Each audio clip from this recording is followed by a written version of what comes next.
ขันอายสิไปเจ้าผ่านมาดึงแค่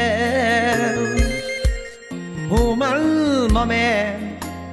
แล้วสิเอวจังใดดึงไว้เพื่อยังอยู่ไปเพื่อยังบ่มีความหมายหรือเจ้าเก็บ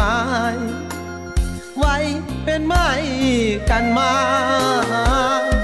สิฆ่าให้ตายอายก็คือเก่าเบิดคำสิเว้าคืออายบ่มีปัญญาเก็บไว้เพื่อยังอยู่ไปบ่มีราคาปล่อยมืออายสาอยู่ไปก็ท้อละ